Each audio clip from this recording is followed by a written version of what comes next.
Hello friends, welcome to in easy way. Friends, आज हम discuss करेंगे लर्निंग एंड टीचिंग चैप्टर के BEd first year के कुछ एमसीक्यूज, ठीक है, जो आपके एग्ज़ाम में के लिए बहुत ही इम्पोर्टेंट होने वाले हैं। तो आइए स्टार्ट करते हैं। तो फ्रेंड्स, आज का फर्स्ट क्वेश्चन है, शिक्षण के कितने स्तर होते हैं? तो शिक्षण के कितने स्तर होते हैं? 4। सेकंड क्वेश्चन है, कौन से शिक्षण का स्तर नहीं है? स्मृति स्तर, अभिबोध स्तर, प्रतिपादन स्तर, चिंतन स्तर। तो दूसरे का थर्ड, प्रतिपादन स्तर शिक्षण का स्तर नहीं है। शिक्षण को प्रभावित करने वाले कारक कौन कौन से हैं? तो शिक्षण को प्रभावित करने वाले कारक हैं ये सभी: अधिगमकर्ता, शिक्षक, शिक्षण विधियों का चयन। फोर्थ नंबर क्वेश्चन है, प्राइमरी स्तर पर अनुदेशन होना चाहिए। तो प्राइमरी स्तर पर अनुदेशन होना चाहिए छात्र केंद्रित, मतलब कि जो पाठचर्या की जो विधि है वो विद्यार्थियों केंद्र में रखकर करनी चाहिए। फिफ्थ नंबर क्वेश्चन है, अभिबोध शिक्षण स्तर यानी कि अंडरस्टैंड टीचिंग लेवल किस पर केंद्रित होता है? तो इसका आंसर होगा विषय केंद्रित होता है, पाठ्यक्रम से संबंधित होता है। कौन सा शिक्षण का सिद्धांत नहीं है? तो 6 का हो जाएगा 3, चिंतन शिक्षण का सिद्धांत नहीं है। 7 नंबर क्वेश्चन है, स्मिथ के अनुसार शिक्षण के आवश्यक तत्व कौन कौन से होते हैं? तो स्मिथ के अनुसार शिक्षण के आवश्यक तत्व हैं ये सभी: चरों का स्पष्टीकरण, चरों के मध्य संबंधों की स्थापना, विभिन्न चरों के पारस्परिक संबंधों के विषय में परिकल्पना। 8 नंबर है, शिक्षण का एक नवाचारी स्रोत कौन सा है? तो शिक्षण का एक नवाचारी स्रोत है इंटरनेट। विद्यार्थियों के शिक्षण में अधिक से अधिक भागीदारी किस विधि के द्वारा संभव है? तो 9 का डी, वार्तालाप विधि के द्वारा संभव है, ठीक है, क्योंकि क्लास में जब तक हम लोग एक दूसरे से बात नहीं करेंगे तो कुछ नया इन्वेंट कैसे होगा, ठीक है।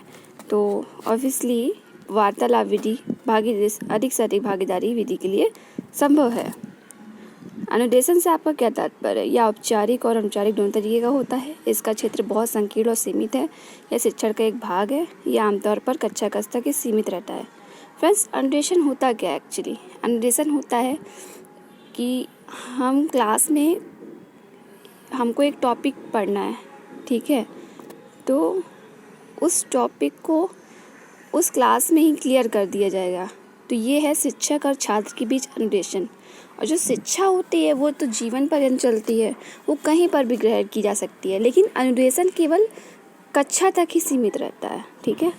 तो और अनुदेशन औपचारिक और अनौपचारिक नहीं हो सकता, क्योंकि औपचारिक शिक्षा वो होती है जो क्लास में होती है और अनौपचारिक वो होती है जो कहीं पर भी ग्रहण की जा सकती है। तो ये ऑप्शन गलत होगा। तो ऑप्शन हमारे बी, सी, डी राइट होंगे।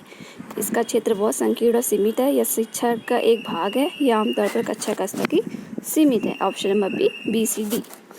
11 नंबर क्वेश्चन है, प्रशिक्षण से आपका क्या तात्पर्य है? यह कुछ दिनों या महीनों के लिए होता है।